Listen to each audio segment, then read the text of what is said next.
Sell the sizzle, they say. That's exactly what Curtis and Rachel are doing in from Evoolution on 104th Street, just about a block and a half from here. Right. Welcome to BT, guys. Thanks for having us.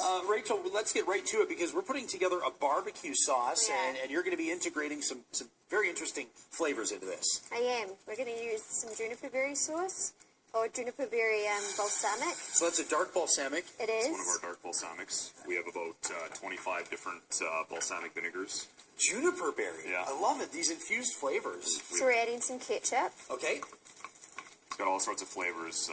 Maple, dark chocolate, raspberry, blueberry, cranberry pear. Sorry. So now we've got some honey. No, that's okay. We'll talk while you work and we can check in with you because I love seeing a good barbecue sauce come together. I've never tried one, though, before with juniper berry. Yeah, and if you're, we find the juniper berry goes really well with the lamb as well as game meats.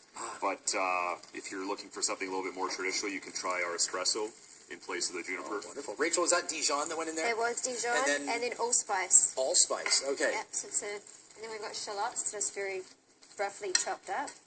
Now, I mean, I guess part of this is probably taking everything that you've believed to be true, believed to be the case with oil and vinegar, that they're meant to be combined and used to dip bread in, and just shattering that. Well, you can use them for bread dips, salads, the sort of traditional methods, but we're also trying to show some more creative uses.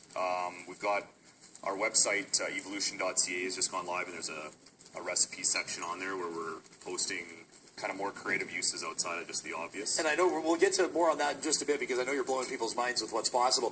Rachel, do we want to bring this to a boil, this sauce? We do, but we don't want it to be too heavy of a boil because balsamic starts to caramelize, and as it reduces down, you can burn it. So okay, so just almost like just once you see it just start to boil, just manage that. Simmer, yeah. Okay, now are we going to actually reduce this down, or is... I'm going to show, yeah. Okay, so would you do this the day of that you're going to use it, or can you make... You can do it the night of, and it lasts for quite a while, too. You just pop it in the fridge? Yeah. Okay, good stuff. Why don't we talk about some other things you've got going on as well, Curtis? Like, example here, a dessert. Yeah. Now, how does oil or vinegar play into a dessert like this? Well, we've got some wonderfully flavored oils as well. We've got about 15 different flavor fuse and infused olive oils. So in this dessert here, we've made a dark chocolate using our blood orange fused extra virgin olive oil with some crushed pistachios and whipped cream. Yeah. We tried your at home. We were gifted actually by Dale Hudson running one of the cameras here as a housewarming gift. It was a perfect gift. It was the blood orange infused olive oil, and then it was like a dark chocolate balsamic vinegar. The combination of those together blew my mind. Absolutely great on fruit, great on a salad. We have a bunch of variety packs you can see here for giving gifts if you're not sure quite what they like to make. What are some unconventional uses of the oil or vinegar that people might not think about? Like I've heard of, for example, beverages being put together. Yeah, that's one of the more popular ones. If you take a little bit of soda water and then add one of our white balsamics, you can make a delicious low-calorie Italian soda. I love that idea. Most people are surprised when they hear vinegar and soda, but it's quite refreshing. So just a couple of drops in there, you say? Just a couple of teaspoons in a glass of soda water. Oh, I see.